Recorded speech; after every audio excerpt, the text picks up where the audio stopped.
kufu jarra lakkoofsifne jarra kana keessa goota duutu dalage goonni sabaaf lolee qawwee fannifatee daangaa tiksaa jedhee dhalootatti laate gabrummaatti kufu jarra lakkoofsifne jarra kana keessa jarraanis dalage jarra abbaa gadaa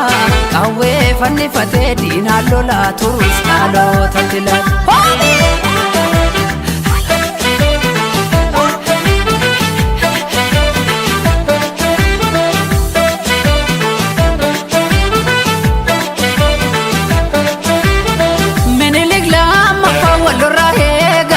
Fanu weerare ani sini maru nagaya gabbaru kabdu jechuun dinga baru jedhe wagga sadde lolee gootummaadhaan darbe yaadatamu qaba leenjisoo diiggaadhaa kan seenaa geedda kamiseef sanbatee